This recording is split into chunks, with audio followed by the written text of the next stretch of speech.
మా ఛానల్కి స్వాగతం. చూస్తున్న వీక్షకులకు ప్రేక్షకులకు ప్రియ కాళ భైరవ భగవద్బంధులకి స్వాగతం పలుకుతూ మమ్మల్ని ఎంతగానో ఆదరిస్తూ ఉండబడినటువంటి ప్రియ సోదర సోదరీమణులకు అందరికీ స్వాగతం పలుకుతూ అందరిపైనను కుజ భగవానుడి యొక్క ఆశీర్వాదాలను కోరుకుంటూ ఎవరి యొక్క లగ్నంలో కానీ జాతకంలో కానీ 1లో 2లో 4లో 7లో 8లో 12లో కుజుడు సంచారం చేసినప్పుడు కుజదోషంగా పరిగణించడం జరుగుతుంది. కనుక ఎవరికి ఎలాంటి అష్టకష్టాలు లేకుండా అనుకుంటున్నటువంటి అదృష్టాన్ని, ఐశ్వర్యాన్ని, ఆనందాన్ని ప్రసాదించాలని కుజ భగవాన్ని కోరుకుందాం.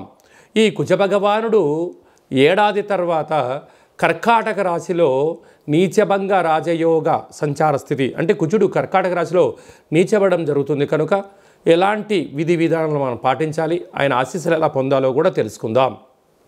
21/10/2024 నుండి 21 జనవరి నెల 2025 నూతన ఆంగ్ల సంవత్సర ప్రారంభం వరకు ఈ కుజ భగవానుడు కర్కాటక రాశిలో సంచారం చేయడం జరుగుతుంది.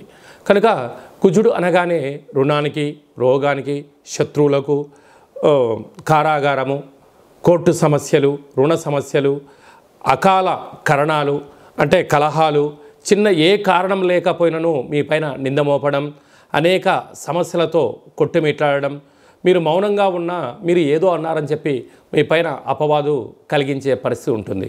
కనుక ఇలాంటి కాల సమయంలో మనం ఎలాంటి విధి విధానాలు పాటించాలన్నట్లయితే వీలైనంత వరకు ప్రతి మంగళవారం పూట ఉదయం 6 గంటల నుండి 7 గంటల వరకు మనకు కుజహోర జరుగుతూ ఉంటుంది.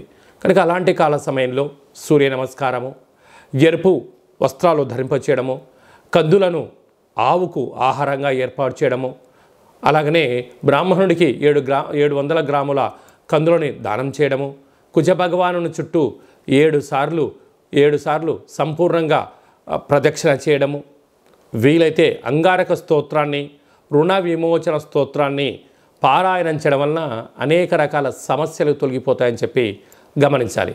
అలాగా ఒక్కొక్క రాశికి ఒక్కొక్క రకమైన పరిస్థితి కలుగుతూ ఉంటుంది. ఇంకా అందరికీ ఎలా ఉంటుందో ఈ వీడియోలో సవివరంగా సంపూర్ణంగా తెలుసుకుందాం.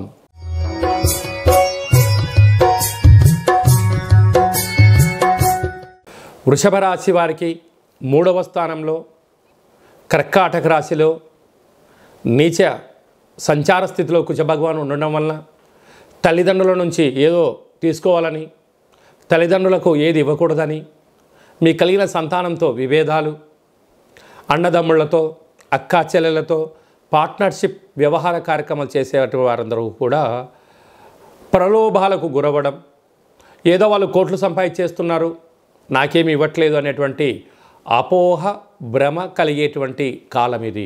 కనుక ఇలాంటి కాల సమయంలో మౌనం, ధ్యానం, ఏకాగ్రత, ప్రతి విషయాన్ని పరిశీలించడం, తొందరపడి మాట్లాడకపోవడం మంచిదని చెప్పి గమనించాలి.